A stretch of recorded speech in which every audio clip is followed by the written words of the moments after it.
I just didn't pick up my mom's call before I jumped off the building. But unexpectedly, death threw me back to the living world, forcing me to experience the agony of 12 people who were about to die. If by some miracle I can survive inside the body of one of those 12 doomed people, then I can live on in the original host body. I thought I could make a splash using my memories. But to my surprise, in my first life, I was reborn into the body of an extreme skydiver. What made me even more desperate was, at that moment I was tens of thousands of meters in the air, and didn't even have a parachute. As I froze, not knowing what to do, a dazzling memory crystal suddenly flew toward me. In that instant, I realized the host of this body had always been an extreme sports lover, and once held world records in 10 extreme sports. And now the challenge I was taking on was to free fall from 1,000 meters without a parachute. If I could land safely on a designated spot on the ground, I wouldn't only break another world record, but also win a prize of 5 billion. At that moment, the entire nation's media was reporting live, all waiting for the birth of a legend. The thought of getting 5 billion as soon as I landed made me focus all my strength. I maxed out every skill I had and dove toward the target spot on the ground.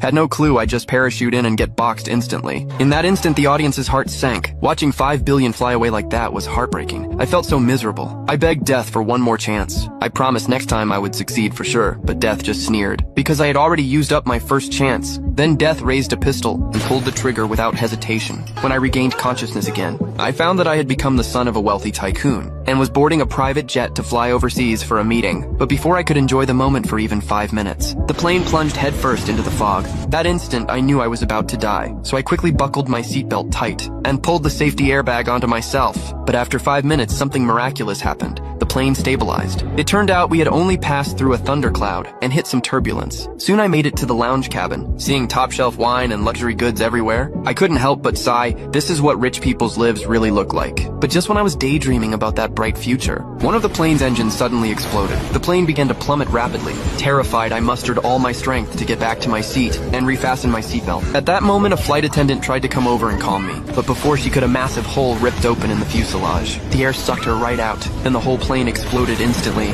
turning me into ashes. When I woke up again, I found myself in the underworld once more.